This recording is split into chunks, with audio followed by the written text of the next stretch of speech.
Boa noite, pessoal. Hoje é dia 8 de agosto de 2023 e nós estamos aqui na nossa aula de número 6 da matéria apologética, dando sequência aqui ao nosso conteúdo, né? Então, vou projetar os slides aqui para que a partir deles a gente possa, então, dar continuidade. Deixa eu só projetá-los aqui para que vocês consigam visualizar. Muito bem. Os slides estão projetados aqui para que a gente possa, então, dar sequência. Estamos aqui praticamente em reta final, né, da nossa matéria, vendo aqui, caminhando já para o fim, né? Semana que vem a gente finaliza esse conteúdo já, disponibiliza a prova e vai para a próxima matéria, que será aconselhamento. Então, semana passada, eu falei para vocês a respeito é, do público, né?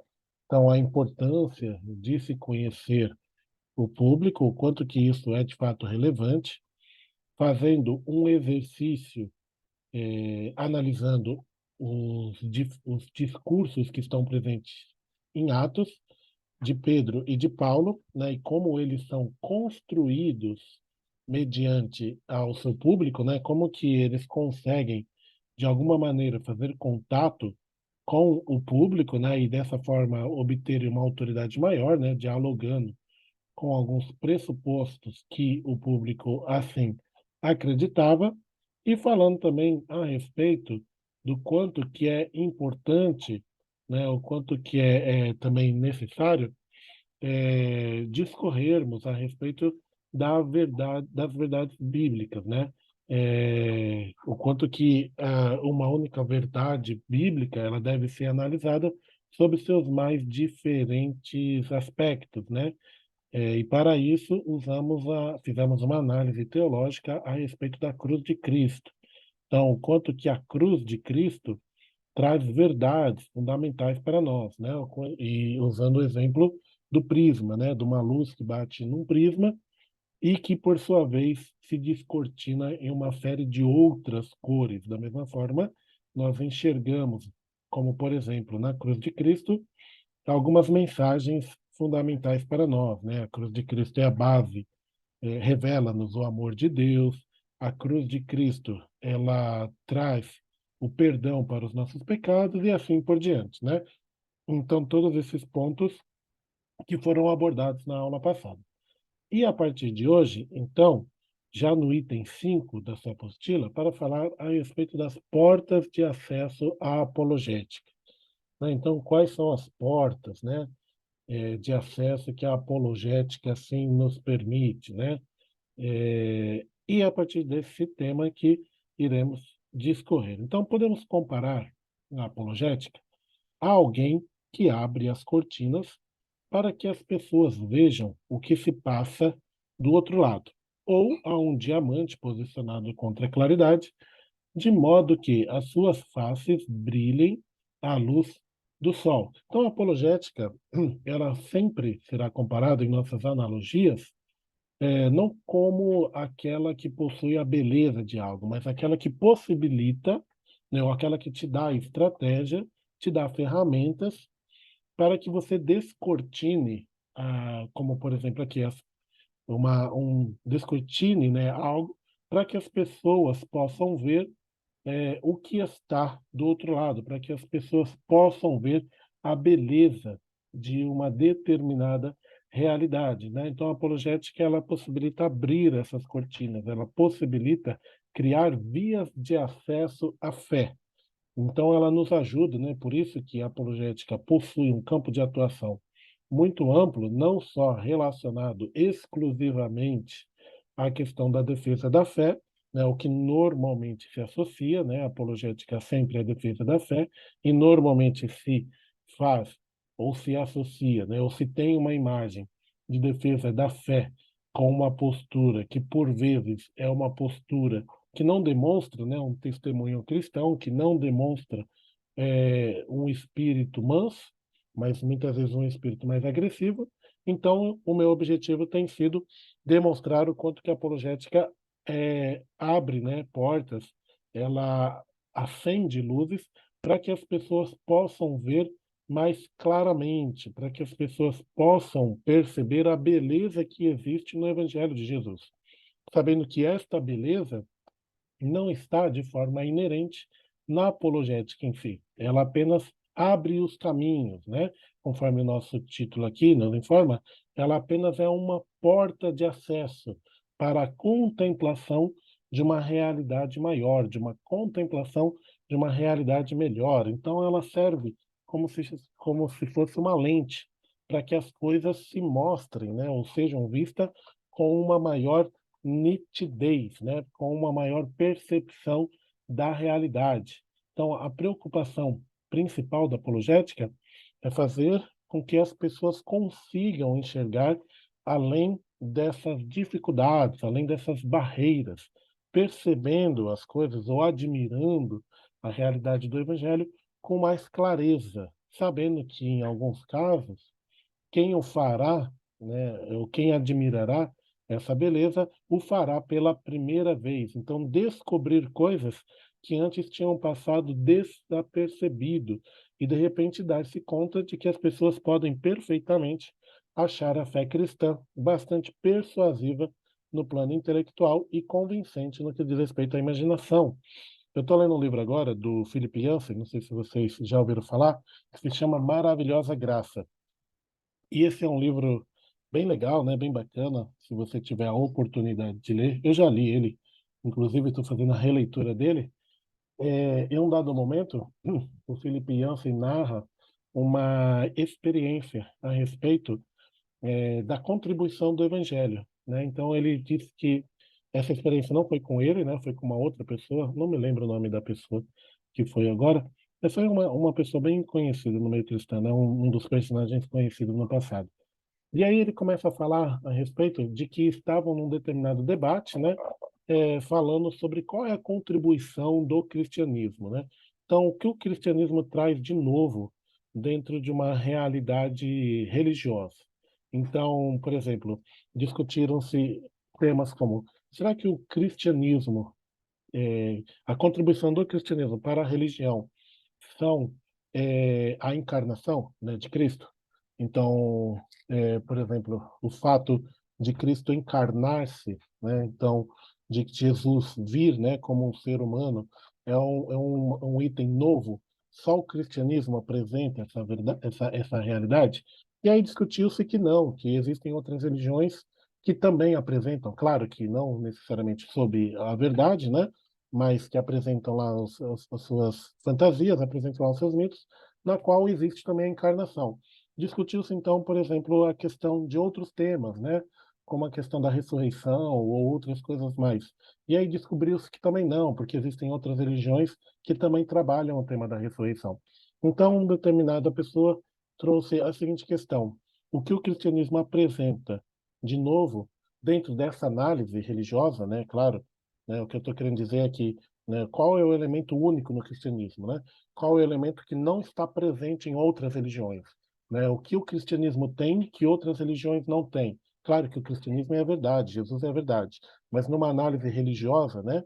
Numa análise puramente religiosa, qual é o elemento que está presente no cristianismo que outras religiões não possuem? E aí disseram, é a graça, porque só em Cristo nós temos esta experiência da graça, porque em todas e qualquer outra religião nunca o homem ele é agraciado pela divindade.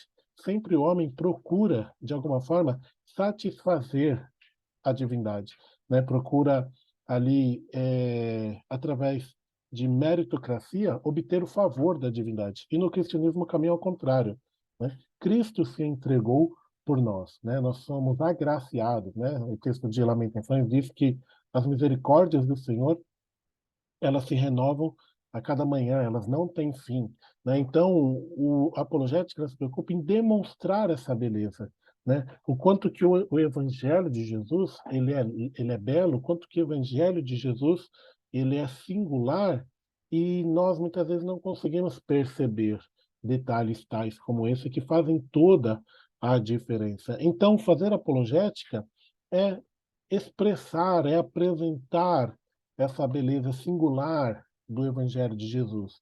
É apresentar isso como se de fato fosse a primeira vez, como se de fato tivéssemos tendo contato agora com esta boa nova de Cristo Jesus, que muitas vezes fica apenas no na nossa zona de conforto, né, que a gente deixa passar batido. Então, fazer apologética é construir pontes para que as pessoas passem do mundo que conhecem para um outro mundo que elas precisam descobrir, e não apenas descobrir, mas experimentar, né, viver. Elas precisam desfrutar. O Evangelho de Jesus não se a apologética não se preocupa em apresentar um evangelho puramente racional, mas um evangelho que se faz presente e que faz sentido na vida das pessoas. É ajudar as pessoas a encontrar portas que talvez elas jamais tenham ouvido falar. Então, por uma pessoa, por exemplo, para um monge budista, que vive em uma realidade na qual ele precisa abrir mão dos seus prazeres, abrir mão da sua vida para tentar agradar, para tentar satisfazer a sua divindade, o Evangelho de Jesus nos diz que Deus enviou o seu único filho, Jesus Cristo, para morrer em nosso lugar e nós não somos merecedores e não há nada que nós possamos fazer para comprar ou para chegar perto disso. Isso é de graça, né? Daí o título, né, do livro que eu comentei para vocês, Maravilhosa Graça. Então é ajudar as pessoas a encontrar portas, abrir essas portas para que as pessoas consigam ter acesso e desfrutar dessa realidade. Nós observamos muito isso no Antigo Testamento, por exemplo, quando as comunidades, né, os povos, as nações que viviam próximo ali de Israel, e eram nações politeístas, nações que adoravam outros deuses, nações que adoravam outras divindades, e elas não entendiam ou não conseguiam satisfazer plenamente as suas divindades. Então elas ofereciam diversos sacrifícios, né? Porque não era claro aquilo que a divindade exigia, né? Então, por exemplo, se eles estavam sendo se vinha uma praga, sei lá, qualquer que seja, sobre aquela nação, ou se vinha uma seca, ou se via algum outro desastre, eles entendiam que era um castigo dos deuses. Daí, por exemplo, os adoradores de Baal, que Elias tem que batalhar. Então, num mundo caótico e um mundo sem referência, o Evangelho é essa luz.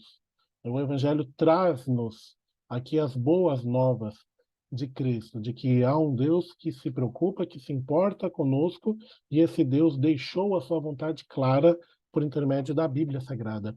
A sua vontade não é oculta, a sua vontade não é misteriosa, a sua vontade não é algo que nós não temos acesso, mas é algo que nos é dado essa oportunidade de conhecer e desfrutar por intermédio do Evangelho de Jesus Cristo. Então, a apologética abre olhos, abre portas, cria vias de acesso para a fé, vias de acesso segundo as quais as pessoas conseguirão se comunicar. No entanto, eu usei alguns exemplos aqui para vocês, né, de como que isso pode e deve ser possível. Mas vamos tentar trabalhar um pouco mais essas portas, né? Quais são as portas que a apologética pode trabalhar, ou quais são as ferramentas que a apologética pode recorrer com o objetivo de proporcionar esse acesso à fé, né? Então, há uma tendência atualmente, não só atualmente, né, mas no decorrer da história dominante da apologética, de recorrer à defesa racional da fé. Então, sempre quando se fala apologética, até antes, né, porque eu quero acreditar que esta matéria tem mudado um pouco a sua forma de pensar, e esse é o meu objetivo, obviamente, ampliar um pouco mais sua forma de pensar, né, para que você, sempre que ouvir falar de apologética da próxima vez, leve em consideração um aspecto maior, um aspecto mais amplo do que propriamente ficar estudando, né, sobre as seitas e heresias e tentar combatê-las dessa forma, né? Então, apologética não se faz apenas dessa forma, isso é apenas uma das formas. Mas, então, tem-se isso em mente, que a apologética ela precisa construir, né, ou que uma das portas da apologética é a defesa racional da fé. Isso, obviamente, nasce num determinado contexto, né? Nasce como uma resposta a um contexto, como uma resposta a uma cultura fortemente racionalista, cujo critério de verdade era a razão, né? Até 3, 4 séculos atrás, e até boa parte aqui dos nossos tempos, permeou-se essa necessidade de que verdade é aquilo que se pode provar por intermédio de intelecto, né? Verdade é aquilo que se pode demonstrar de forma científica, né? A Idade Moderna, o Iluminismo, o Modernismo trazem, né, e fomentam essa ideia e faz com que a apologética, em um dado momento, se reduza ou se foque apenas nessa questão da argumentação. No entanto, à medida que o racionalismo, né,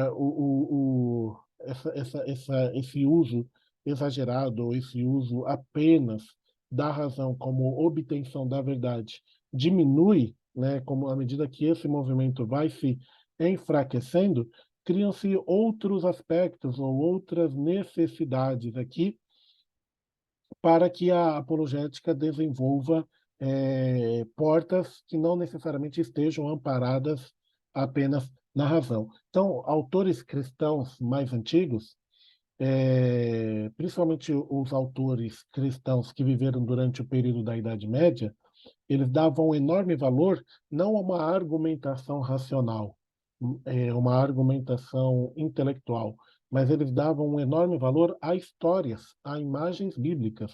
Então, a apologética também se faz à medida que eu possibilito, à medida que eu conto histórias, à medida que eu recorro às imagens bíblicas para a instrução e comunicação do Evangelho, né? Então, no nosso tempo, isso perdeu-se um pouco o valor devido a essas questões racionais, né, que eu comentei aqui com vocês, mas isso é uma marca aqui do cristianismo. O cristianismo ele é formado de histórias, né? O cristianismo ele é aqui uma história, né? Ele contém muitas histórias que podem ser utilizadas como possibilidades para a comunicação do evangelho, para a comunicação da palavra de Deus, né? Então, é necessário entender que existem outras possibilidades além dessa racionalização, que existem outras racionalidades, que existem outras possibilidades além dessas argumentações que nós podemos utilizá-las como portas, como vias de acesso para conduzirmos as pessoas à fé. Então vamos explorar melhor um pouquinho disso daí.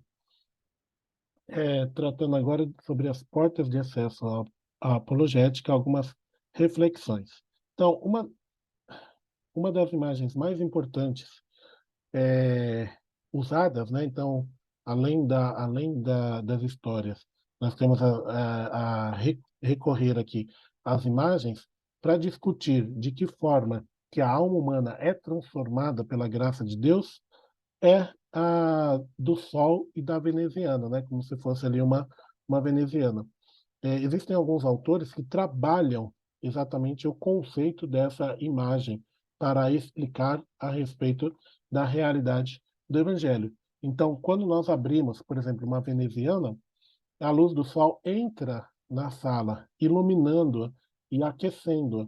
E ao abrirmos a janela, o sol ilumina e aquece o recinto.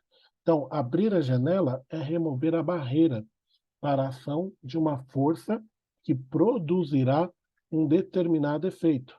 A causa real da mudança não é a janela em si, ou a veneziana em si, mas a causa real é o Sol, porque ele é aquele que produzirá os efeitos que estão sendo destacados, como a iluminação e aquecer o ambiente. Então, o que é dito é a porta de entrada que possibilitará as pessoas verem as coisas de um modo diferente, permitindo-lhes imaginar um jeito novo de pensar e viver. Então, o que você diz, ou a forma que você utiliza, ou as portas que você recorre, não são o sol em si. O sol é o evangelho. Então, os seus recursos são comparados como abrir a veneziana, que abrir a janela para que o evangelho de Jesus, ou para que, segundo a nossa analogia, o sol, consiga adentrar, iluminar e aquecer aquele ambiente. Então, os seus recursos, a sua argumentação, a sua explicação, a sua história, a sua analogia, é só esse recurso que removerá todo o obstáculo para que aquela pessoa consiga compreender e ser tocada por aquilo que de fato pode transformar a realidade de vida de alguém. Então vamos usar em termos práticos aqui.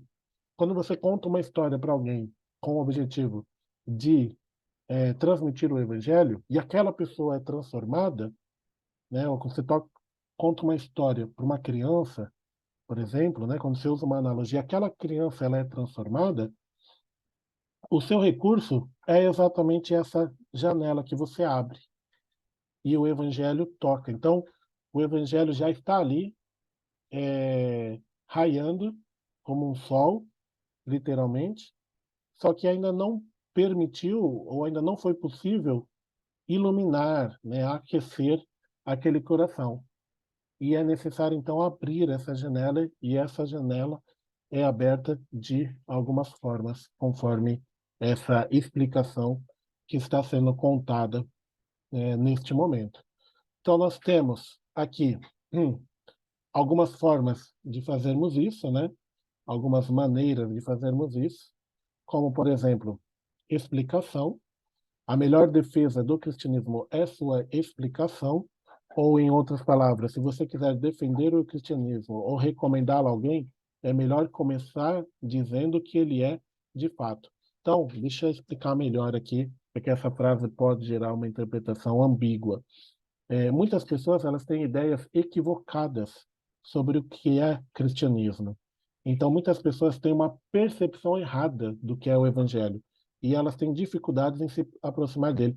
Eu tenho certeza absoluta que pelo menos um de nós que está aqui neste momento em aula já passou pela experiência de ouvir, né, de alguém a seguinte questão, a seguinte frase: ah, mas por que que eu vou virar evangélico? Por que que eu vou virar crente, né? Vamos usar o jargão mais forte. Por que que eu vou virar crente? Crente não se diverte, crente não dá risada, né? Crente não vai para festa. Alguém já ouviu isso aqui? Eu tenho certeza que pelo menos alguém daqui já ouviu esse tipo de frase. Alguém daqui já ouviu? Ou alguém já foi essa pessoa que falou isso? Crente é tudo quadrado, não vou querer ser crente, não. Ouvi demais. Ouviu demais, né, pastora? Ouviu Ouvi. demais. Porque essa frase, né, pastora, trata o que de uma percepção errada, né? Crente não se diverte, né? O crente é tudo bitolado, não é assim? Agora uma outra curiosidade. Alguém aqui já foi essa pessoa que falou isso? Ou não? Não temos esse exemplo aqui. Não temos nenhum exemplo aqui. Se não tiver, também não tem nenhum problema. Mas não é incomum ouvir, né? Aliás, é muito comum ouvir esse tipo de frase. Não, igual a pastora falou, crente é todo quadrado. Crente, imagina, você vai ficar lá na igreja, lá bitolado. Né? Eu ouvi muito, isso, né, eu já estou na igreja há tantos anos, né? Então, eu estou na igreja há mais de 20 anos. Então, quando eu era bem adolescente, né? Que não é nem jovem, é adolescente, eu ouvia muito dos meus amigos de infância aqui é a seguinte questão: não, mas você vai dar o dízimo para o pastor que você nem sabe quem é, você nem sabe o que o pastor vai fazer com o seu dízimo, né? Você vai dar o dízimo, não, você vai virar crente, aí você vai ter que dar o dinheiro para ele, que não sei o que lá, né? Isso é outra coisa que as pessoas elas têm essa percepção, né? É muito isso. Eu já também já ouvi frases assim: não, eu não vou virar crente, não, aí vou ter que ter uma vida muito certinha. Posso virar crente quando eu ficar velho, quando eu estiver prestes a morrer, né? Como se a pessoa soubesse que momento que ela que ela vai morrer, né? Como se ela fosse o detentor da sua própria vida, porque nem isso ela é.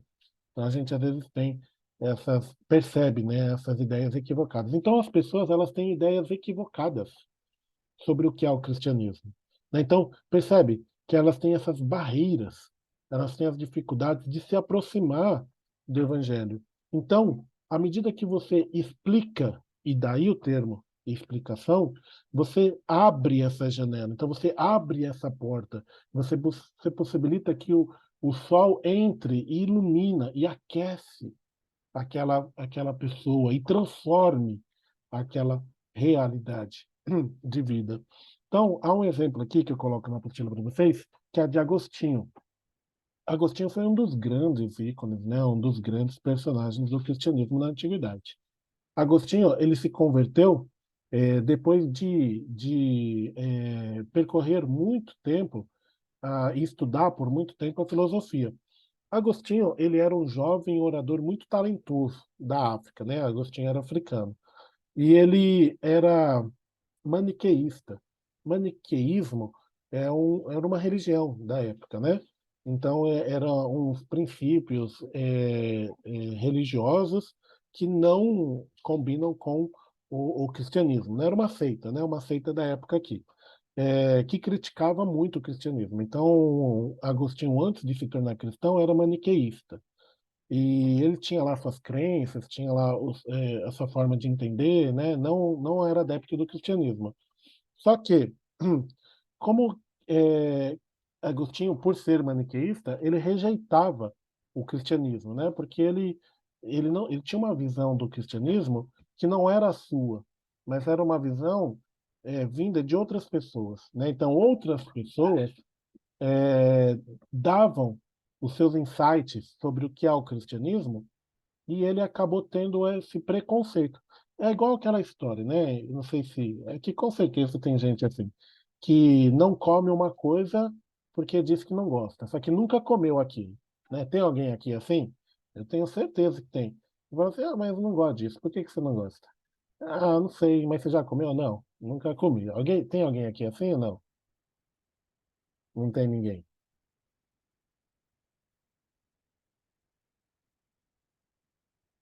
Ninguém? Ô, Rafa, Oi, pastora. eu descobri esses dias que eu gosto de kiwi. Piuí? É, porque eu falo pra Gabi assim: você pode rejeitar tudo, mas você tem que experimentar tudo. E aí Uhum. ela falou: quer kiwi? Falei: não, não quero. Aí ela: você já experimentou? Falei: nossa, agora eu tô provando do meu próprio veneno, tem que experimentar, né? Porque eu só falo pra ela que ela tem que experimentar. Aí experimentei e falei: olha, não é que é gostoso? Ela tá vendo? Você tem que experimentar tudo. Tem que aproveitar tudo. Não, pior que kiwi é gostoso. Eu gosto, pelo menos. Né? Eu já rejeitava só de olhar pra casca, então eu não queria, mas comi gostei. Não é minha fruta preferida, mas Ah, é também não é a gostoso. minha. Não é, É bom. não é aquela fruta que eu acordo com vontade de comer toda manhã, É, é isso, exatamente é, isso. mas se tiver numa salada de fruta acompanhado de outras coisas, eu como. E tá tudo bem. É isso. E aí vai. E assim vai. E assim vai. Mas então, normalmente muitas pessoas desfrutam dessa realidade, né? Elas não gostam do cristianismo, elas não querem ser crente, não porque elas tenham tido uma experiência ruim, mas porque simplesmente elas ouviram de outras pessoas. E Agostinho era assim. Ele rejeitava o cristianismo porque ele tinha ouvido falar de outras pessoas, né? Porque ele tinha ouvido falar que não era algo bom, mas ele nunca tinha experimentado. E beleza. O que acontece? Agostinho era uma pessoa muito ambiciosa. Então, ele, como um orador, né, que ele era, um orador muito talentoso, em um dado momento da sua vida, ele decidiu deixar a sua cidade e partiu para Roma. Quando ele chega em Roma, oferecem para ele um emprego de ser um orador público da região, aquela pessoa que falaria em público sobre determinados eventos. É, e sendo que isso, ciente dessa oportunidade, que isso poderia representar algo muito importante na vida dele, Agostinho aceitou essa oferta. No entanto, ele sabia que ele precisaria, ainda que ele era bom, tinha muitas habilidades, né, retóricas, ele precisaria desenvolver-se melhor retoricamente. E quem é que poderia ajudá-lo a se aperfeiçoar nessa oratória pública? Então, ele soube que havia uma determinada pessoa que era um bom orador. E essa pessoa era Ambrósio. Ambrósio, ele era, se não me engano, Ambrósio era, deixa eu ver aqui, era bispo de Milão. Deixa eu confirmar aqui rapidinho. Se eu não me engano, Ambrósio era bispo, né? Ele era da igreja, ele era crente. Olha, vai vendo aí. Deixa eu só confirmar aqui. É isso aí. Ambrósio era bispo de Milão. Então vai vendo. Agostinho se deparou com quem? Com um crente, que era Ambrósio, que tinha a reputação de ser um orador brilhante. E diga-se de passagem, né? Ainda hoje o cristianismo, os evangélicos, eles se destacam muito por isso, porque a igreja, só um breve parênteses, possibilita com que você se desenvolva muito nessa questão de falar, de se expressar. Então, você participa, por exemplo, de peças teatrais, né, quando você é mais jovem, isso te desenvolve, ou você tem a oportunidade de pregar ou de compartilhar algo, seja lá o que for, isso no meio corporativo ganha muita relevância, porque você aprende a se comunicar. As pessoas não sabem se comunicar, na boa parte delas, né? Claro que tem pessoas que já nascem com essa capacidade, mas você vai no mundo corporativo, tem muitas pessoas que até mesmo ocupam uma posição de destaque, elas não sabem falar, elas não sabem se comunicar, elas não sabem ali se expressar direito, e a igreja ajuda muito. Então, Ambrósio tinha essa fama. Então, o que que Agostinho vai? Ele vai todo domingo na igreja para ouvir o bispo pregar. Mas o seu interesse não estava na mensagem do, do bispo, estava nas habilidades de oratória que o bispo, né, que Ambrósio possuía. Então ele estava ouvindo, ele estava pouco se lixando para aquilo que Ambrósio estava pregando.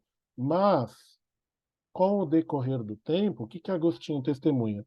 Que ardorosamente o ouvia quando pregava o povo, não com o espírito que convinha, mas como que afundar a sua eloquência para que ver se correspondia à fama. Então, vamos analisar essa frase. De forma ardorosa, ou seja, de forma intencional, né, de forma ali bem firme, ele estava ouvindo Ambrósio pregar, não com a intenção que Ambrósio tinha, mas para ver se a sua fama, se a sua eloquência de fato correspondia com a sua fama. Ele não se esforçava por aprender o que o bispo dizia, mas só reparava no modo que ele falava. Contudo, junto com as palavras que me deleitavam, iam-se também infiltrando no meu espírito os ensinamentos que eu desprezava. Já não podia discernir uns dos outros. Então, ele já não conseguia discernir se ele estava lá mais porque o evangelho estava lhe fascinando ou se ele estava lá simplesmente para desenvolver-se na sua oratória. Então, enquanto ele abria o coração para receber as palavras eloquentes, entravam também misturadas pouco a pouco as verdades que ele pregava. Deus é tremendo, não é? Então, à medida que ele entrou lá só para aprender oratória com o bispo, com Ambrósio, a palavra de Deus o pegou de jeito, né? Descortinou tudo, né? Abriu a janela e aqueceu o seu coração. E Agostinho foi considerado um enorme ícone dentro da história cristã, dentro do cristianismo. Então isso possibilitou a explicação do Evangelho da forma como ele é de fato, né, da forma como ele é realmente verdade, desarmou ou retirou todo estereótipo, todo preconceito maniqueísta que Agostinho tinha. Depois de ouvir Ambrósio, né, o bispo, ele foi entendendo que o cristianismo era muito mais atraente e muito mais persuasivo do que ele imaginava. E a barreira foi de fato removida. E ele converte-se, então, ao cristianismo. E da mesma forma, há hoje pessoas que estão na mesma situação. Pessoas que não aderem ao cristianismo, pessoas que rejeitam o cristianismo, porque elas acham que se elas se converterem, por exemplo, elas terão que vender as suas casas, né, para fazer lá a fogueira não sei das quantas, elas terão que vender os seus carros para a igreja, elas terão que mais, gente? Terão que, sei lá, terão que, independente do que esses grupos religiosos pensam, estarem certos ou não, mas é uma imagem do evangelho que não corresponde ao todo ou tampouco à verdade, né? Elas acham que, ah, não, eu vou virar crente, eu vou ter que só vou ter que usar saia, vou ter que usar cabelo grande, né? Assim, hoje você tem outras igrejas que permitem o evangelho, que permitem assim a vivência um pouco diferente desse tipo específico aqui de usos e costumes a qual estou me referindo agora.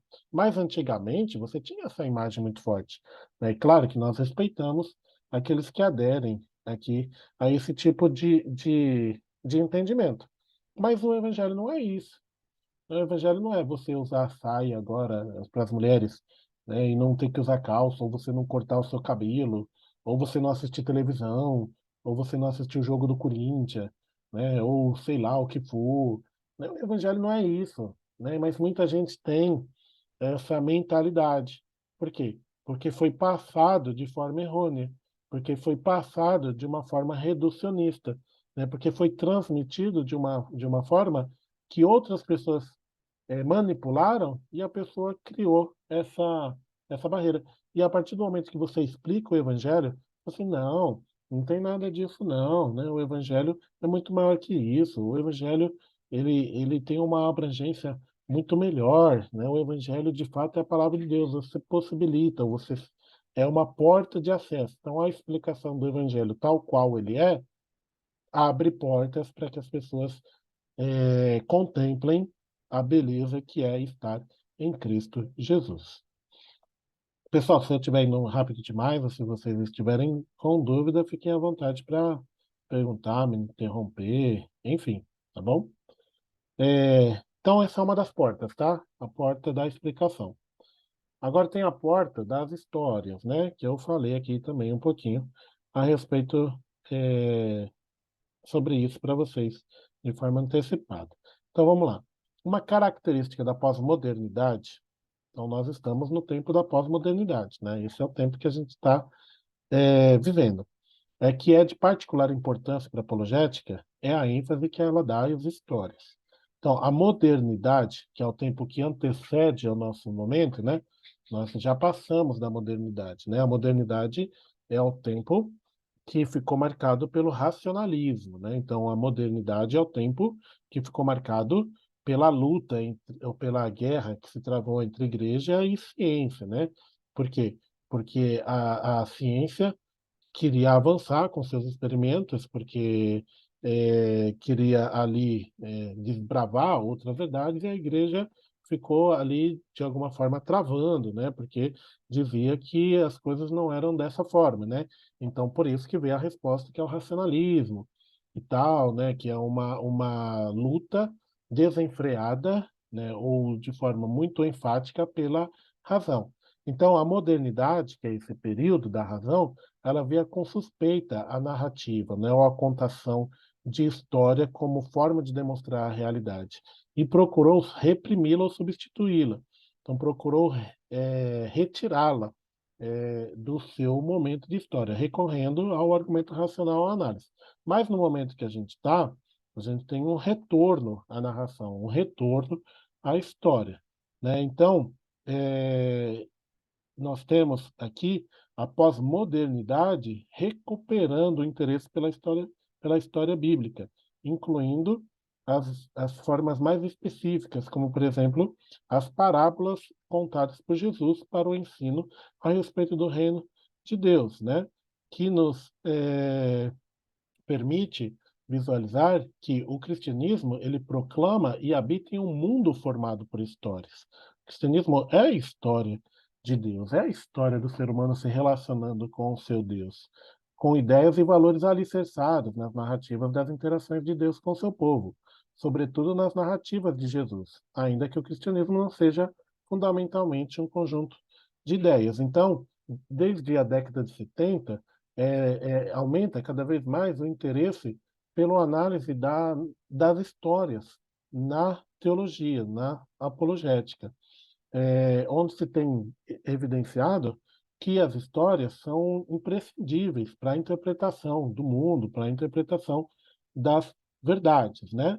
É, Então, alguns filósofos, como por exemplo um filósofo britânico chamado MacIntyre, diz da seguinte forma: só posso responder a pergunta o que eu devo fazer neste mundo, qual é a minha missão deste mundo, se eu puder responder a pergunta de que história eu faço parte. E nós fazemos parte da história de Deus. Né? Então, nós só podemos responder qual é a minha missão neste mundo, ou qual o que eu devo fazer neste mundo, quando tomamos conhecimento de que pertencemos à história de Deus.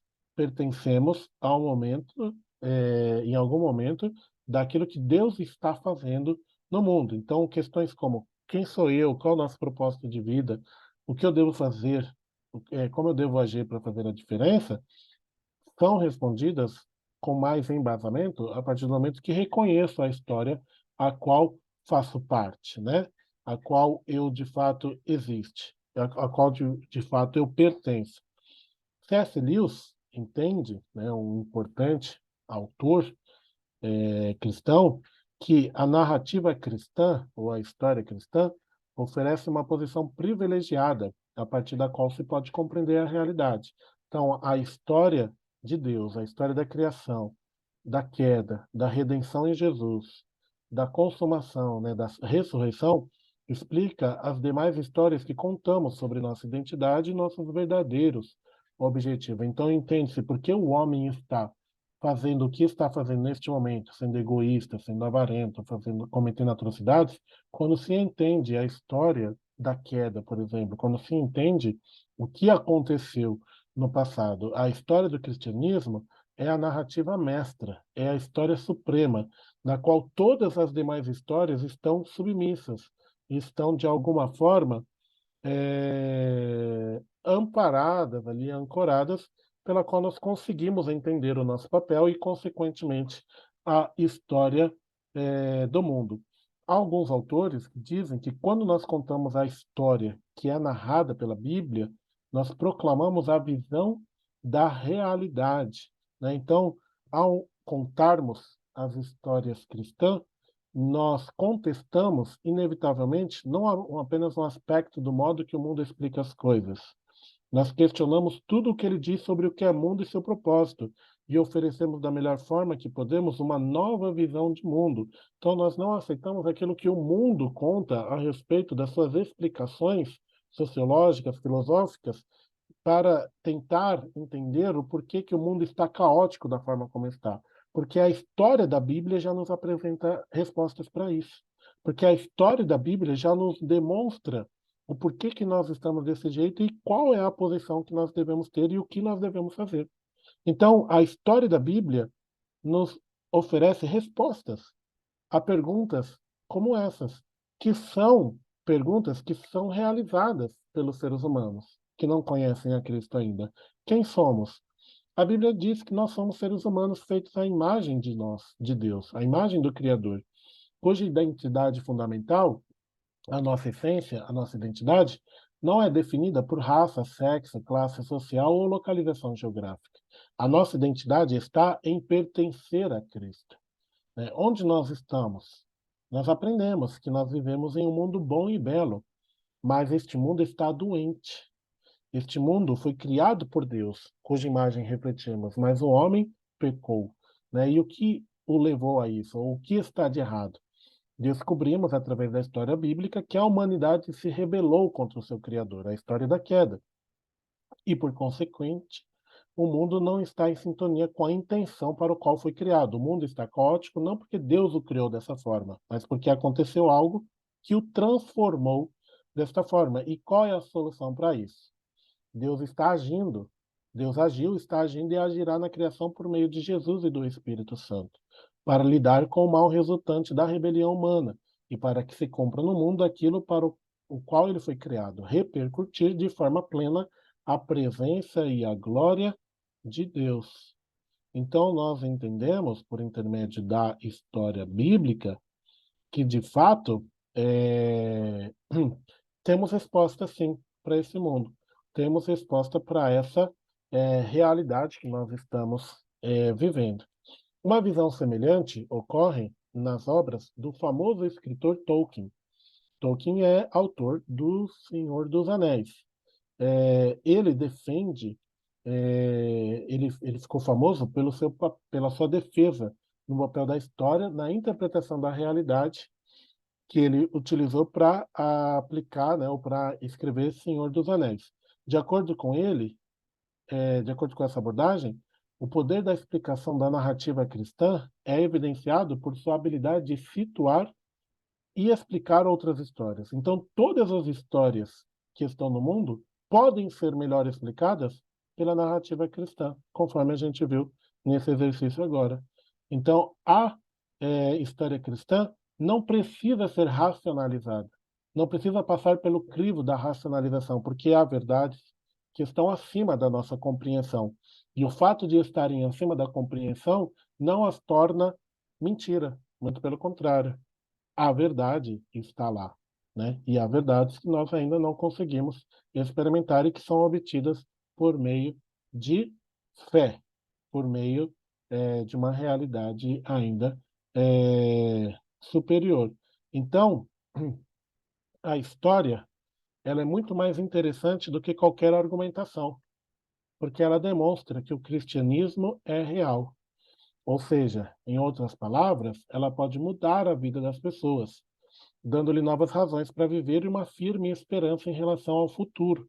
Então, a partir do momento que eu conscientizo as pessoas, por meio da história, que o mundo está caótico, mas que em Cristo, né, há uma esperança, eu possibilito com que essa pessoa tenha uma esperança de futuro, tenha uma convicção de que em Cristo uma nova realidade pode ser obtida, né? Então, a história fala-nos a respeito de uma visão de mundo, né? Ao falarmos sobre a história de Deus, nós testificamos que o Evangelho é real em nossas vidas. Testificamos que isso é, de fato, uma verdade. Cristo contava história a respeito das realidades da sua época, né? Cristo comparava as realidades da sua época nas famosas parábolas, ensinando os valores do reino de Deus,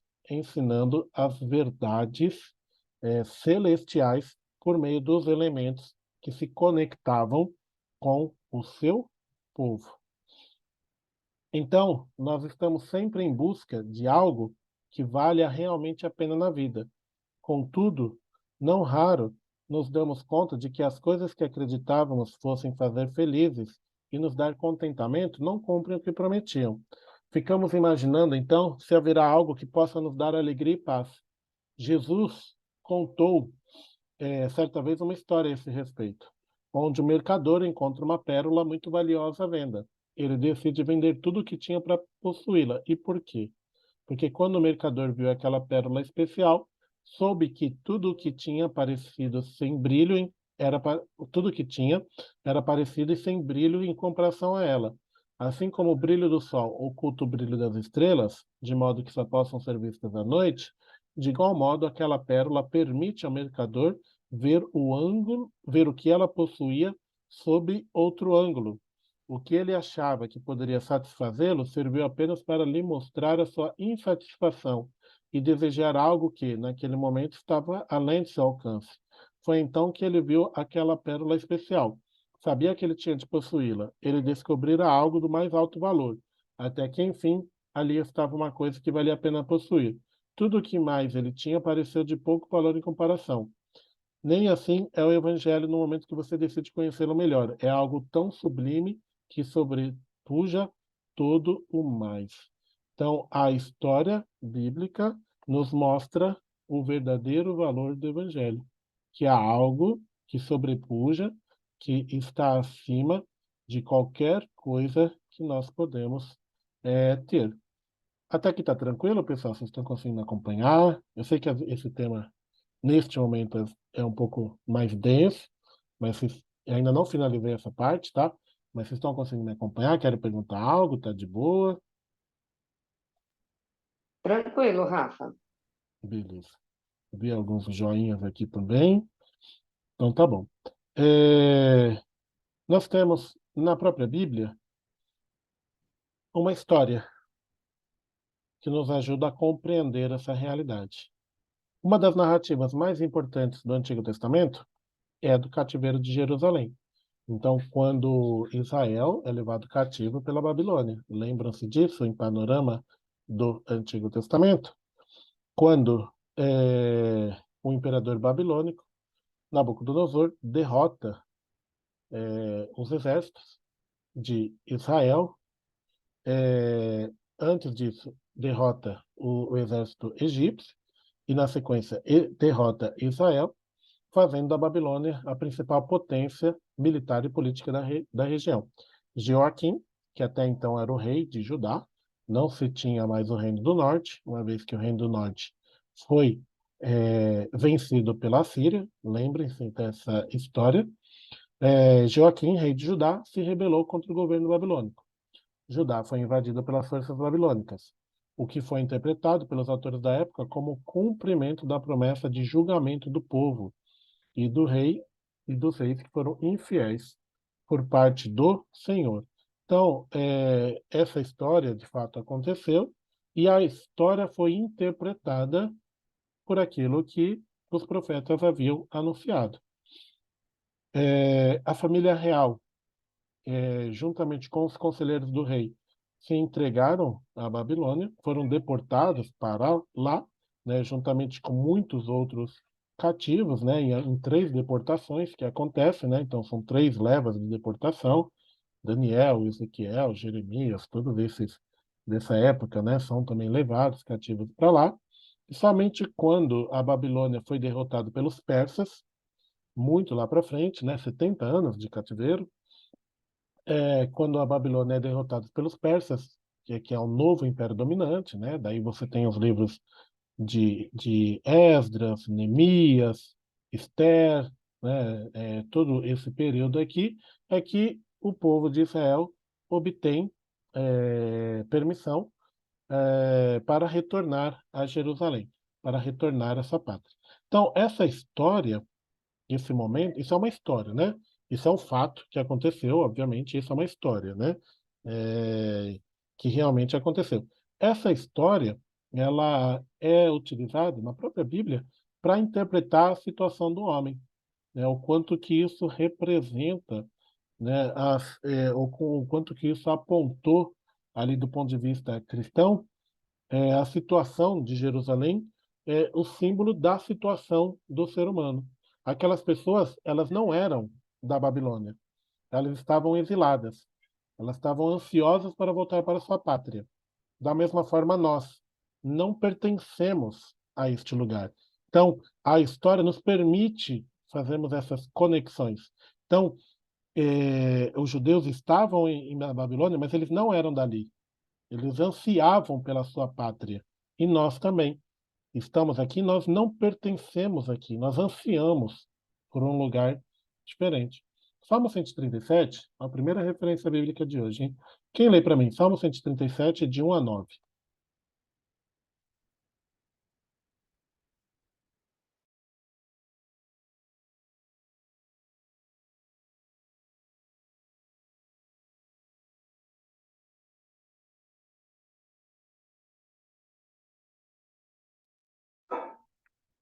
Pode ler, ô Rafa? Claro, Sérgio. Boa noite. Desculpa Boa eu noite. ter entrado atrasado, tá? Tem nenhum Mas problema. depois eu vou ver. Tá bom. 137, de 1 a 9. Isso. Saudades da pátria. Junto aos rios da Babilônia, nos assentamos e choramos, lembrando-nos de Sião, no salgueiros que há no meio dela. Penduramos as nossas harpas. Porquanto aqueles que nos levaram cativo nos pediam uma canção, e os que nos destruíram, que os alegra, alegra, alegrássemos, dizendo: Cantai-nos um dos cânticos de Sião.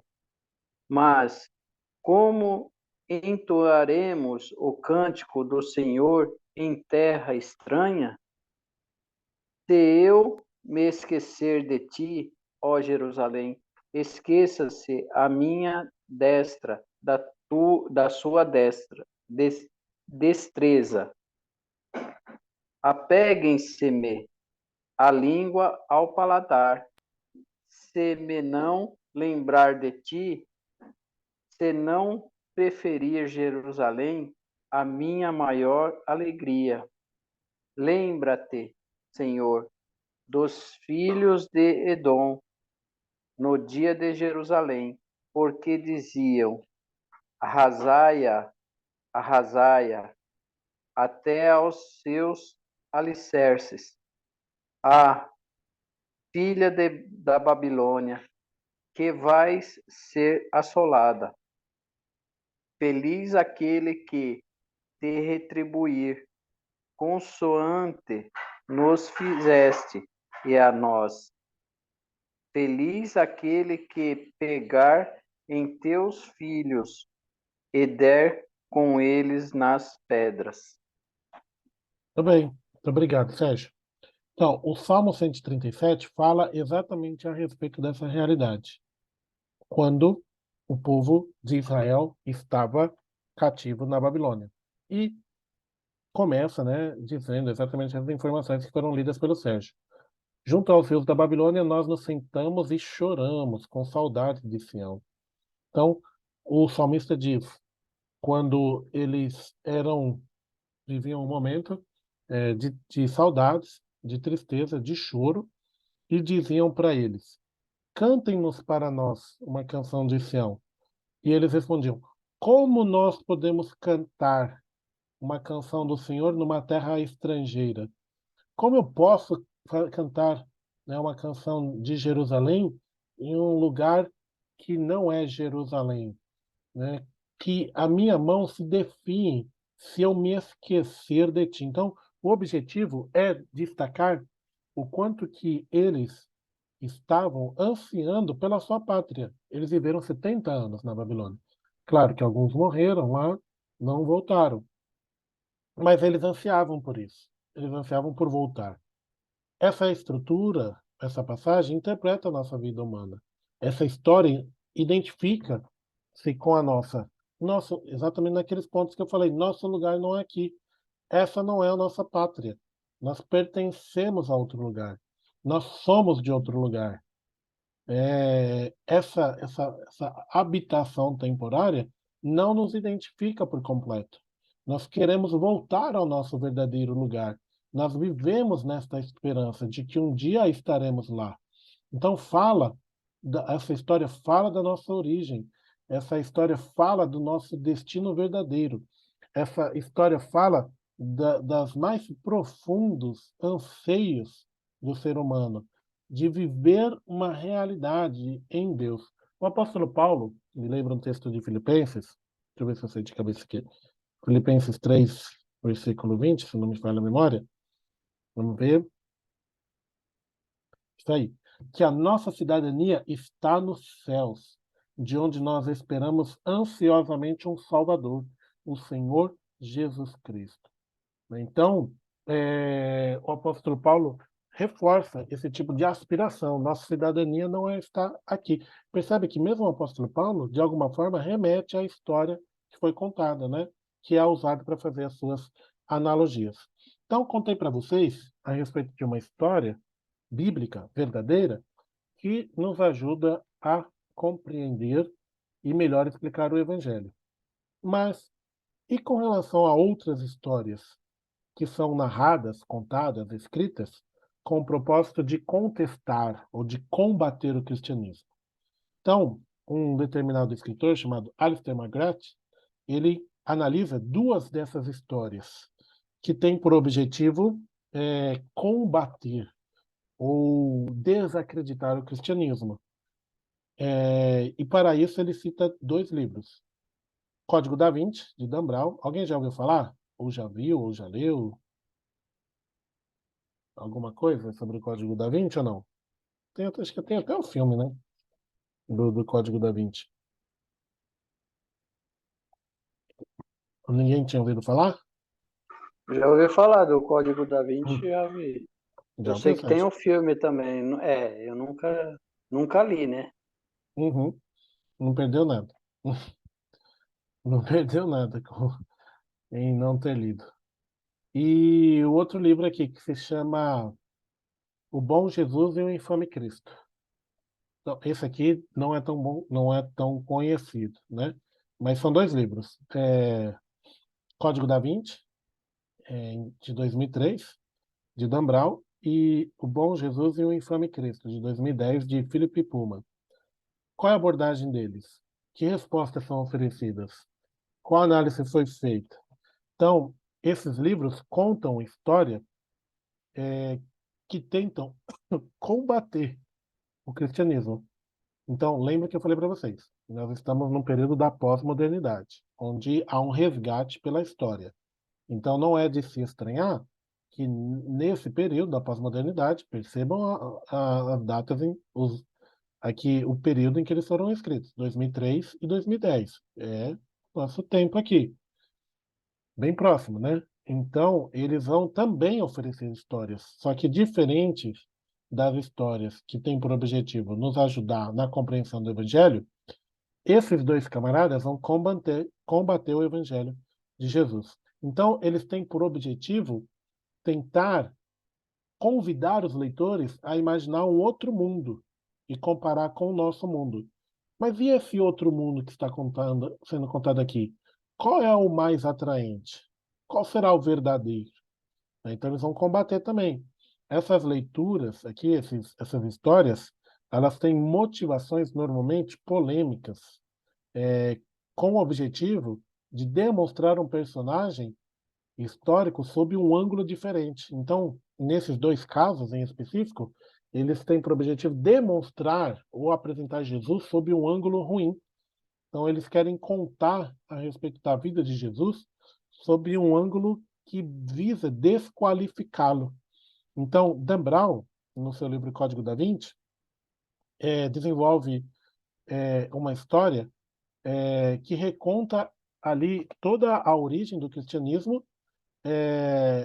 com o objetivo de enredar ou de convidar o autor para que ele fique, o autor não, né, mas o leitor, para que fique preso nessas leituras que estão amparadas em mentiras.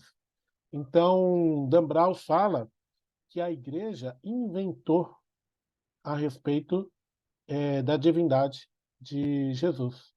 Então, Dan Brown diz que é, Dan Brown diz que a divindade de Jesus surgiu por meio de maquinações políticas e violentas.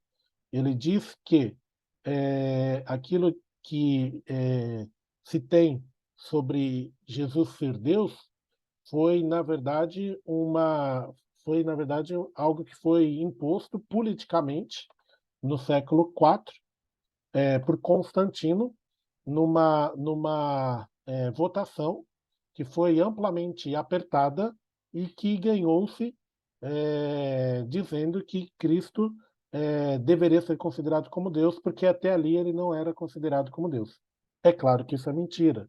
É claro que a história não foi assim. Eu contei para vocês, em História da Igreja, os concílios que aconteceram.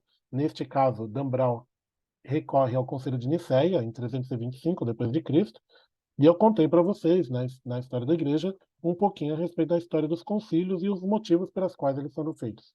Mas para quem não conhece a história, ou para quem não tem o mínimo de informação, esse tipo de conteúdo, esse tipo de história, desperta, aguça a curiosidade, e a pessoa fala: não, não creio. Então tudo que a igreja prega é mentira. Eu sabia, né? Eu sabia que não se podia acreditar em igreja nenhuma. Eu sabia que não podia se acreditar em pastor nenhum, em padre nenhum. É tudo uma farsa. Mas não é, obviamente que não. Mas quem não vai atrás do que é verdade, de fato, fica ali preso nesses livros, como por exemplo Dan Brown. Dan Brown também se baseia no Evangelho de Tiago. O Evangelho de Tiago é um livro apócrifo. É um livro que já foi condenado pela igreja. é um livro que diz que tentou difamar Cristo, dizendo que ele teria tido um romance com Maria Madalena. A igreja, desde o início, não aceitou o Evangelho de Tiago, porque aqueles que viveram no período sabiam que eram mentiras, que eram pessoas de má fé que estavam registrando informações que eram mentiras. Então, quem não conhece, acha que Dan Brown, só um minutinho, Sérgio, acha que Dan Brown está trazendo a maior revelação que existe no universo. E não é isso, porque na verdade isso já foi amplamente combatido. Deixa eu só passar uma parte aqui, Sérgio, aí eu passo para você. Então, esse é um trecho do Código da Vinci, que fala exatamente a respeito dessa questão da divindade de Cristo. Quando personagens estão conversando, né? Sophie e Teabing estão dialogando entre si. Então ele diz assim: não entendo a divindade de Cristo. Minha cara, disse Teabing. Até aquele momento da história, Jesus era tido por seus seguidores como um profeta mortal, um homem estupendo e poderoso, mas simplesmente um homem, um mortal. E não era o Filho de Deus, disse Sophie. Isso mesmo, disse Teabing. A elevação de Jesus a Filho de Deus foi proposta oficialmente e votada pelo Conselho de Nicéia. Espera um pouco. Você está dizendo que a divindade de Jesus foi resultado de uma votação? E bem apertado por sinal, acrescentou Teabing. Então, olha só, um pequeno trecho, mas que cria-se, que foi montado em forma de suspense, né? Isso aqui é um suspense que tem por objetivo prender a sua atenção e provocar aquele suspiro. Nossa, eu não creio. Então é isso. E não é isso, obviamente, né? Diga, Sérgio. Ô, Rafa, mesmo em cima disso que você está explicando assim, duas perguntas, né? Uhum. Uma, o livro de Tiago, é, Evangelho de Tiago, não o livro de Tiago. Evangelho de Tiago, o Evangelho de Tiago, ele foi escrito por Tiago Não, ou não? não, não. É uma pergunta, uma dúvida, assim. E outra, Uhum, esse livro mesmo, esse da Vinci, esse aí que é anticristo, né? Vamos dizer uhum. assim, eles faz as mesmas, quer colocar a mesma questão que nem o diabo no deserto, né? Colocar dúvida, Exato, colocar, é isso? exato. Perfeito, Sérgio, essa colocação. Exato. Quer colocar dúvida. Exato. Perfeito, Sérgio. É isso. É exatamente esse ponto. O Evangelho de Tiago não foi escrito pelo Tiago. É um livro pseudo-epígrafo. O que que é um pseudo-epígrafo? Pseudo é a palavra grega para falso, né? Epígrafo é escrito. Então, é escrito falso, no sentido de ser escrito em nome de alguém, mas não por este alguém. Então, é como se hoje eu escrevesse uma carta me identificando como Sérgio, mas eu não sou o Sérgio. Mas vocês me conhecem, vocês sabem que eu não escrevi aquele conteúdo, mas eu estou dizendo que eu sou o Sérgio e eu assinei como Sérgio. Vocês sabem, mas passa 100, 200, 300 anos, uma pessoa que pega aquela carta não sabe que eu não sou o Sérgio, não me conheceu, não conheceu o Sérgio. E quando lê, vai achar que foi escrito pelo Sérgio. É a mesma coisa. Alguém escreveu de má fé, se intitulando como Tiago, mas não foi. E isso já foi rejeitado. Tem história, tem documento dizendo que não aceitamos o Evangelho de Tiago. Primeira matéria do nosso curso, Introdução Bíblica. Você vê como que as matérias se conectam entre si. Eu falei para vocês sobre todo esse processo de canonização dos livros bíblicos, mas resgata-se ali alguns conteúdos polêmicos, porque esse é o objetivo, e para aquela pessoa que está fraca na fé, fala: não, agora que eu não vou para a igreja, não, agora que eu não vou ser vítima desses manipuladores da fé, não, a igreja é uma farsa, não, para que eu vou lá? Não, de forma alguma. Né? Então, e assim, o Dan Brown, o Código da Vinci, deixa eu fazer uma pesquisa rápida aqui, ó. Deixa eu ver quantos exemplares do Código da Vinci foi é, vendido aqui. Peraí, deixa eu ver se eu acho fácil aqui. Deixa eu ver se tem aqui, ó. Vamos ver. Ó, quem chuta aí, vai?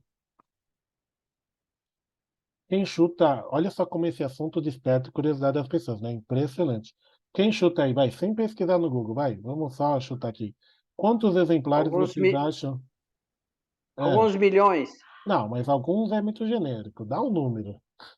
Dá um número aí. Alguns é muito genérico. 20 milhões. 20? Tá bom. Então, Sérgio chutou 20 milhões. Quem dá mais, quem dá menos?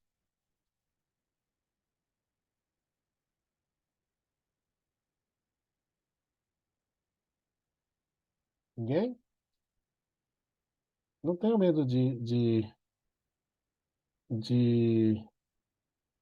errar, acertar. Fiquem Eu não faço ideia, mas chuto aí o quê? Uns 50 milhões? 50 milhões? Mais ou menos? Mais ou menos? Ó, deixa eu ver aqui. Ó, eu vi um número no Google aqui, e eu tô vendo agora numa fonte mais confiável, que é na Veja. Não que eu concorde, né, com a Veja, não que eu goste da revista, mas enfim. É, 80 milhões. Tá bom para vocês? A pastora G falou 30. 80 milhões de exemplares. Claro que Eu quase acertei. é 4 vezes mais do que você falou. Você falou 20, não falou? É, Passou nem perto. É 4 vezes mais. Mas assim, é muita coisa, né, gente? 80 milhões, é quase metade do Brasil. Não, menos, né? O Brasil tem 220 milhões, né? É, um pouco menos. Mas que seja, é muita gente, né? Claro que imagino que, né, boa parte dos que compram e colocam na estante, né? Leem lá 2, 3 páginas, deixam na estante e nunca mais volta a ler. Mas, assim, desperta muito curiosidade, né? Esse tipo de assunto aqui. Desperta muito. É claro que isso não chega nem perto do volume da Bíblia, né? A Bíblia registrada é 4 bilhões de exemplares vendidos, né? Muito mais, obviamente, né? Mas, mesmo assim, né, é um livro que vendeu muito, muito mesmo, né? Então, desperta a curiosidade, né? Aí você toca nesses assuntos, pronto, né? Ó, aliás, uma dica aqui, né? Se você quer ser um escritor famoso aí, pega um assunto aí que as pessoas têm curiosidade, escreve qualquer besteira lá, escreve uma baboseira lá, vai todo mundo comprar seu livro lá, só para ter curiosidade de ler aquilo que você está escrevendo. Diga, Sérgio. não, é só uma informação. São 80 milhões de pessoas que não teve acesso à Bíblia ou quer dizer que se você tem a verdade, é tempo de ser alcançado, né? Uhum. Então, eu não li. Você falou que eu não perdi nada. Não, não perdeu nada. Então, quantas pessoas que não pagaram aí um dinheiro para essa desinformação, é, que a Bíblia é imbatível, né? Em vendas, em tudo. Sim, a Bíblia é a palavra de Deus, né? A Bíblia é o nosso manual de regra de fé e prática. Ó, você economizou R$ 44,89, tá, Sérgio? Pela Amazon. Do Código da Vinci. Então, além de você não perder nada, você economizou aí dependendo de onde você for comprar, R$ 74. Então, você economizou esse dinheirinho aí. Bom, mas tem um outro livro, que é O Bom Jesus e o Infame Cristo. Nesse livro, Philip Pullman apresenta um novo relato criativo da história do Evangelho, conservando o estilo dos Evangelhos, mas modificando radicalmente seu conteúdo. Esse não é um livro tão conhecido, mas ele vai na mesma linha. Essa reformulação da narrativa cristã exige a hipótese central da qual a tese de Puma se desenvolve. Maria é apresentada como uma pessoa ingênua, uma jovem com dificuldades de aprendizagem, que, enganada, dorme com um homem. Olha as baboseiras. Olha lá, e o pessoal adora esse tipo de coisa, né? Dorme com um homem que lhe garante ser um anjo. E aí dá à luz a 2 meninos. Um menino se chama Jesus e o outro menino se chama Cristo. Daí o nome do livro, O Bom Jesus e o Infame Cristo. Jesus cresce e se torna um homem puro, um pregador itinerante que anuncia a vinda do reino de Deus e exige a transformação de seus seguidores. De um modo muito parecido ao de um pregador liberal do século XIX, Puma conta que Jesus não realizou nenhum milagre. Ele simplesmente fez as coisas acontecerem de modo natural. Como, por exemplo, os 5.000 que foram alimentados apenas compartilharam um pouco o alimento que tinham. Não foi uma multiplicação. mas Jesus era uma pessoa muito boa, que não tinha apego às coisas aqui terrenas, né? Não tinha apego às coisas daqui. Cristo, porém, seu irmão gêmeo, era diferente. Ele é uma pessoa, por sua vez, que aumenta os relatos de Jesus. Cristo, por sua vez, seria aquele que teria adulterado os relatos da história de Jesus e teria aqui contado a narrativa da vida de Jesus sob uma narrativa miraculosa, né? Então, o que na verdade teria sido desenvolvido de forma natural, Cristo recontou de uma forma miraculosa para engrandecer o personagem Jesus. Então é uma coisa muito louca, assim, né? É uma coisa muito doida. E toda a Bíblia foi escrita baseando-se nesse relato que foi contado de forma aumentada pelo seu irmão gêmeo. Então, dói até nos nossos ouvidos, né? A gente ouvir um negócio desse, né? Porque é uma coisa tão louca, assim, né? Que o pessoal acredita e tenta propagar, assim, que é uma coisa, assim, sobrenatural, não é verdade? Umas coisas assim muito doidas assim, mas tem gente que é adepto de tudo, né? Então, a esse tipo de ensinamento, de história, não tem nem cabimento, né? Não tem nem o que falar a respeito desse tipo de narrativa que distorce toda a verdade. Bom, alguém quer falar alguma coisa aqui, pessoal? Querem complementar, perguntar algo?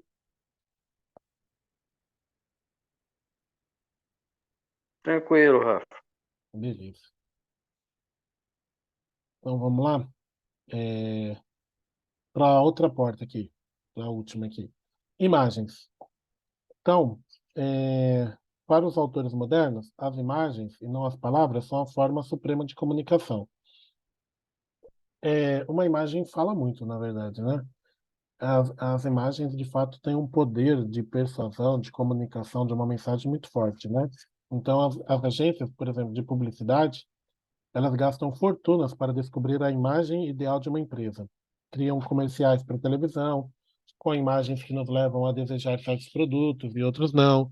Muitos cristãos preferem usar palavras para se comunicar, palavra não, imagem, né, para se comunicar e ensinar a fé. Contudo, as imagens, elas ganharam autoridade e poder que vão além das limitações das próprias palavras, né? A nossa mente, a mente humana, ela trabalha gerando imagens. Eu mesmo sou uma pessoa muito visual. Às vezes eu entendo, às vezes não, né? Boa parte das coisas eu entendo mais vendo um desenho do que propriamente, sei lá, se você me explicar alguma coisa. Mas isso é de cada um, né? Eu sou muito visual nesse sentido aqui, e algumas pessoas também o são assim. E a nossa mente, de alguma forma, é feita dessa forma. Então, as imagens nos ajudam a identificar e compreender certas realidades. E elas são extremamente úteis para o apologeta, né?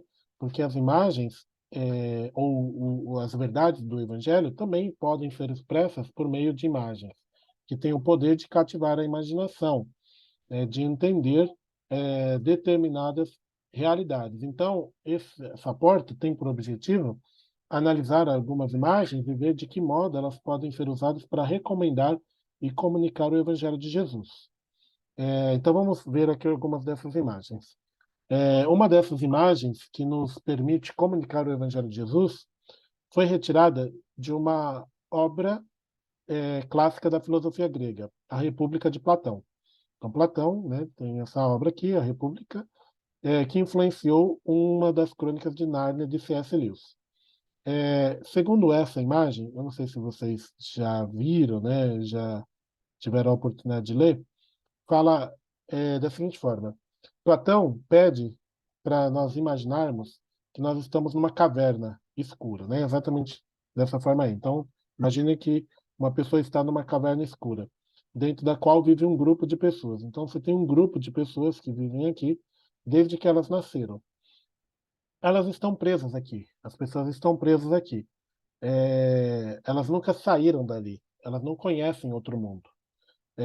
Elas sempre viveram ali naquela realidade e elas não sabem que existe uma vida fora dali. Em uma das extremidades da caverna no outro lado, existe um fogo que lhes proporciona calor e luz.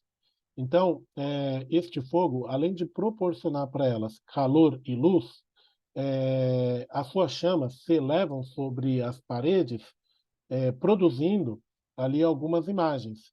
Então, neste caso aqui, por exemplo, como você pode visualizar, de fato, através da imagem, o camarada projeta aqui a imagem de um pombo, né, de uma ave, e é projetada aqui, nessa outra ponta aqui. Então, as pessoas veem as sombras, né, porque é só assim que elas não veem a realidade, mas veem a sombra, e se perguntam o que será que elas representam, né, porque eles não sabem o que isso é, não sabem o que é um pássaro, porque nunca viram este mundo fora aqui, né? Então, para essas pessoas que nascem aqui, nesta realidade da caverna, o mundo das sombras, né, o mundo das trevas, é tudo aquilo que elas conhecem. A sua compreensão de realidade, a sua visão de mundo, está restrita àquilo que elas veem e experimentam nessa prisão. Se existe um mundo além da caverna, elas não sabem, porque elas não têm a habilidade de imaginar, elas não têm a capacidade de compreender. O seu horizonte é limitado e determinado pelas sombras e pela luz que está sendo projetada ali. Elas não sabem que a caverna é uma prisão ou que elas estão encurraladas. Platão trabalha detalhadamente essa imagem aqui, né? É, deixa eu só achar aqui, aqui. Platão trabalha essa imagem detalhadamente. As pessoas estão acorrentadas e imobilizadas, de modo que elas não podem se mover pela caverna. Podem apenas ver a parede bem em frente a elas. Atrás há uma passagem por onde passam outras pessoas carregando vários outros objetos sobre a cabeça. É que é a mesma coisa, né? Só que vista sob uma outra imagem, mas é o mesmo contexto em si. O fogo projeta as imagens na parede da caverna. As pessoas, enquanto caminham pela passagem, vão conversando. O eco das suas vozes reverbera pela caverna, distorcido pelas paredes. Os prisioneiros veem as sombras em movimento e os outros ouvem o eco. Eles não veem nem ouvem nada diretamente. Tudo se passa de forma indireta e indistinta. Eles só veem as sombras. Eles não veem o que está aqui, né? Vamos supor que aqui eles não tenham esse acesso, né? Então eles estão presos e limitados aqui. O que deve ser analisado nessa imagem, né? Então, se você por um acaso fosse um estudante de filosofia e se deparasse com alguém que estudou ali, ou tem um conhecimento dessa imagem, né, desse caso aqui da República de Platão, qual é o potencial disso? Como nós podemos utilizar essa imagem para comunicar o Evangelho? É muito simples isso, né? Pense alguns minutos nessa imagem. Pense nessa realidade, né? De pessoas que conhecem apenas a caverna, né? O que define a realidade para essa pessoa são só as sombras, são só os ecos. Não há mais nada para ver e ouvir.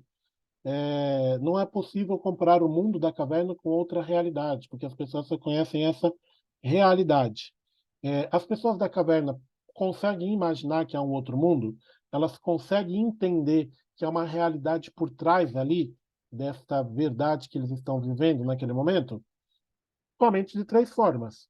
Ou alguém do mundo real entra na caverna e diz aos seus moradores que há um mundo real.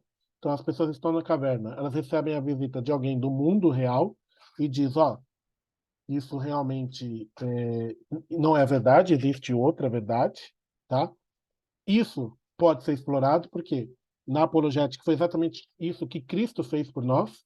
Cristo veio a nós e nos disse, ó, vocês estão neste mundo da caverna, né? Esse mundo que vocês estão vivendo são só sombras. Vocês não estão vendo toda a realidade. Existe uma realidade além do que vocês estão vendo. Então, Cristo fez isso por nós, tá? Então, isso pode ser explorado para comunicar o Evangelho através dessa imagem. Cristo veio e sem a qual nós não conseguiríamos entender que há uma nova realidade, que há uma eternidade. Ou as estruturas da caverna contêm pista da existência de um mundo fora de suas paredes. Então, a caverna, de alguma forma, dá indícios que existe uma vida além daquela realidade. Exatamente o que a Bíblia diz, que a natureza revela, né, a Deus. Olha só, Salmo 19, vou ler aqui com vocês rapidinho. Salmos 19. Os céus declaram a glória de Deus e o firmamento proclama a obra das suas mãos. Então, o nosso mundo dá sinais que existe uma vida além. Então, a imagem aponta para isso e o evangelho comunica isso. Então, o nosso mundo aponta para uma realidade superior ou os prisioneiros intuem que há um mundo melhor do que a caverna sombria. E na apologética isso corresponde aos argumentos a favor da existência de Deus, baseados nos sentimentos humanos. O ser humano aspira por uma realidade diferente, por uma realidade que lhe complete. E esta realidade está apenas em Cristo Jesus. Né? Então, com relação a essas argumentações, Cristo veio a nós, né? João diz que aquele que a palavra tornou-se carne e viveu entre nós, nós vimos a sua glória, glória como unigênito do Pai. A segunda, a própria criação de Deus revela a Deus, né? A própria obra das suas mãos aponta para o Criador. E o terceiro, que aponta exatamente dessa realidade, né? Nós ansiamos, nós temos essa necessidade de algo superior que nos complete. Então, essa é uma imagem não cristã, é uma imagem da filosofia que nos ajuda, de alguma forma, a comunicar o evangelho. Mas tem uma última aqui, a imagem da adoção, que Paulo recorre, que é exatamente o que Paulo recorre. Não, por que eu estou falando isso? Porque Paulo recorreu a essa imagem da adoção. A adoção é algo que hoje nós compreendemos com muita facilidade. Você fala adotar, beleza, eu já sei o que é, já sei o conceito.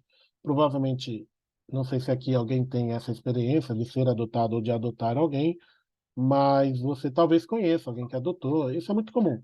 Seja você adotar uma criança, seja você adotar. Você nem sei o termo ali para se referir a algum pet, mas enfim. Paulo fez isso. Para explicar o evangelho, ele usou imagens.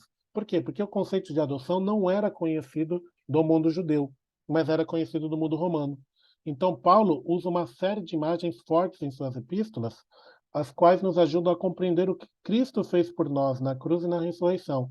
E essa imagem é a adoção. Então, quando ele recorre à adoção, ele destrava ali todos os empecilhos e comunica o evangelho. Quem lê para mim Romanos 8:23? Por gentileza.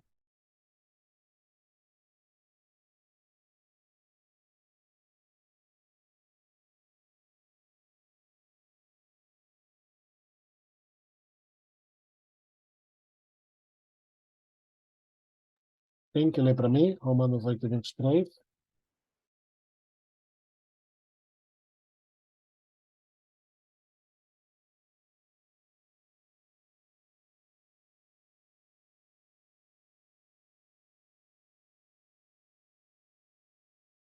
Não precisa ser todo mundo.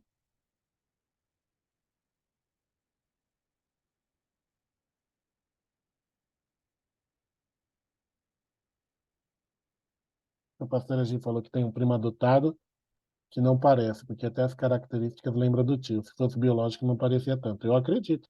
Eu ainda Posso acredito. ler, ô, Rafa? Pode ir, Sérgio, só um minutinho.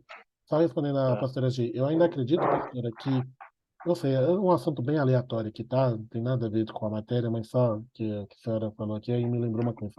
Que conforme a gente convive com uma pessoa, mais a gente se parece com aquela pessoa fisicamente. Eu não sei, eu já vi isso em algum lugar. Basta você olhar assim, né, quem é casado, o quanto que você se parece fisicamente com seu cônjuge. Não sei, acho que é um negócio engraçado isso, né? Mas enfim, não vou dar pano para amanhã também. Lê lá, Sérgio, Romanos 8:23.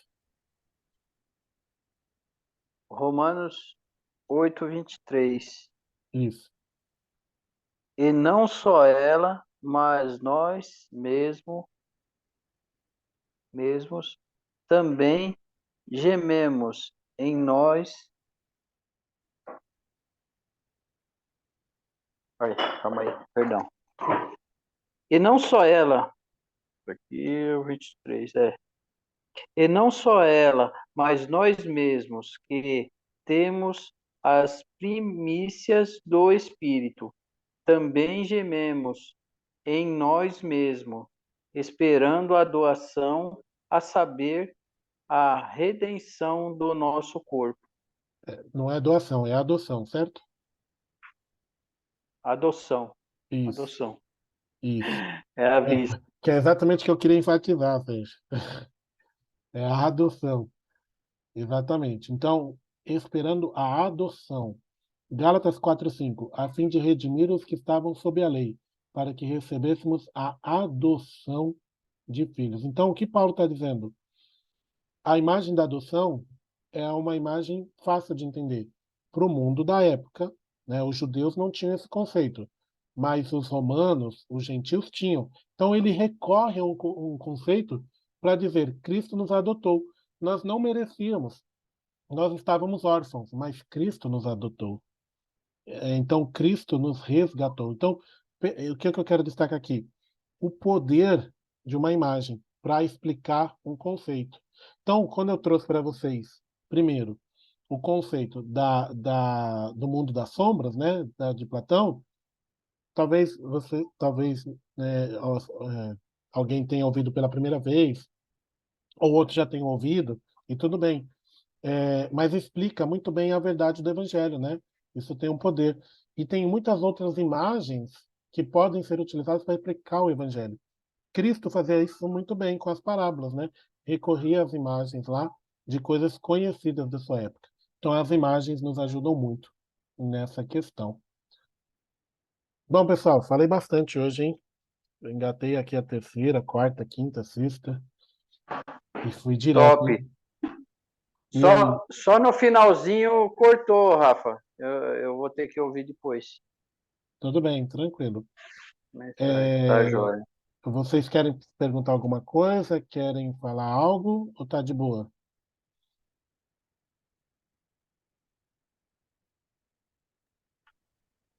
Para Jana mim, falou ok. tranquilo.